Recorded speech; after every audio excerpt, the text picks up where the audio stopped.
उत्तर प्रदेश के पूर्वांचल और संगम क्षेत्र में ठंड अब अपने चरम पर पहुंच चुकी है। जौनपुर, वाराणसी और प्रयागराज तीनों जिलों में बर्फीली हवा और घने कोहरे ने जनजीवन को पूरी तरीके से प्रभावित कर दिया है। जौनपुर में सोमवार की रात से ही घने कोहरे ने पूरे शहर को अपनी चपेट में ले लिया। हालात ऐसे रहे कि दिन के करीब 12 बजे तक कोहरे का असर बना रहा। सड़कों पर विजिबिलिटी बेहद कम रही, जिससे वाहन चालकों को भारी परेशानी का सामना करना पड़ा। वहीं वाराणसी की अगर बात करें तो वहां भी स्थिति कुछ अलग नहीं है। काशी में सुबह से ही घना कोहरा छाया रहा, जिससे यातायात प्रभावित हुआ और लोगों को बेहद सतर्क होकर वाहन चलाने पड़े।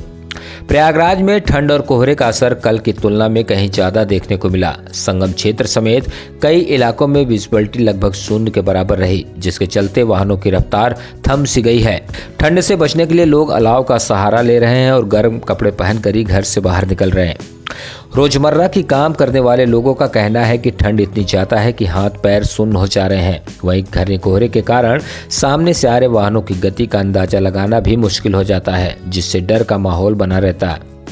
हालांकि लोग पूरी सावधानी और सुरक्षा के साथ वाहन चला रहे हैं, क्योंकि काम करना भी जरूरी है। वहीं मौसम विभाग की अगर बात करें तो आने वाले दिनों में ठंड और कोहरे का असर और भी बढ़ सकता है। ऐसे में लोगों से अपील की जा रही कि वे गैर जरूरी यात्रा से बचें और बेहद सतर्क रहें।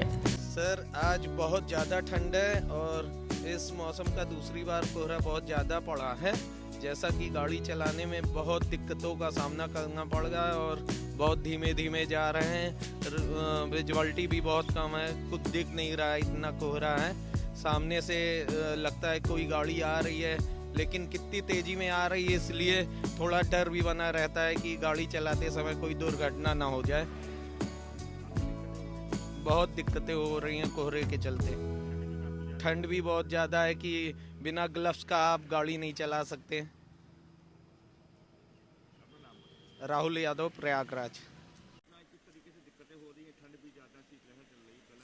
आज विजुअलिटी भी काफ़ी कम है और ठंड के असर काफ़ी है। भाई को डेली छोड़ने जाता हूँ, स्टेशन अप डाउन करता है भदोई। तो आज रोज़ की तरह आज उसके भी छोड़ने जा रहा था स्टेशन, देखा काफ़ी घना कोहरा, ठंड भी है। अब ड्यूटी तो करना ही है उसे, इसीलिए मुझे डेली घर से स्टेशन तक उसे छोड़ने जाना पड़ता है।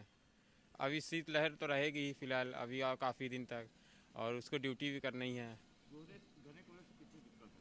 सर, अब दिक्कतें तो है ही हैं, लेकिन अब ड्यूटी भी करना ही है। रोज़ के मर्रा काज करना ही पड़ेगा हमें जीवन यापन करने के लिए। यस सर, विजुअलिटी तो जीरो ही लगे। योगेंद्र कुमार साहू। किस तरह का मौसम रहने वाला है आगामी दिनों में, कितनी ठंड बढ़ेगी और जो है लोगों को कब तक राहत मिलने की उम्मीद है? अभी देखिए, जो मौसम है वो अभी वेस्टर्न डिस्टर्बेंस से डोमिनेट चल रहा है, यानी कि पश्चिम से जो हवाएं आती हैं ठंडी वाली, वो अभी ज़्यादा आई हुई हैं। तो उससे ये अभी पिछले 2-3 दिन से 4 दिन से जो ठंडक बढ़ी हुई थी वो उसी का असर था, एक फेज़ का। अब दूसरा फेज़ भी इसके पीछे आएगा, लेकिन इन दोनों फेज के बीच में ऐसा लग रहा है कि कम से कम 2 दिन तक थोड़ी राहत मिलनी चाहिए अभी से, आज से कह सकते हैं। लेकिन 2 दिन के बाद एक इसके पीछे दूसरा वाला फेज़ भी आ रहा है, तो वो भी इसका टेम्परेचर ठीक ठाक गिराएगा। उम्मीद है कि 3-4 डिग्री फिर से गिरेगा।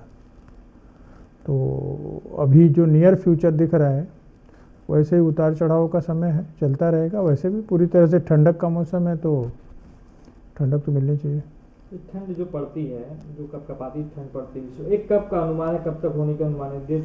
देखिए, मुख्य विंटर का जो मुख्य समय होता है वो दिसंबर 15 से, मान लीजिए दिसंबर 15 से जनवरी 15 एकदम मेन वाला टाइम है।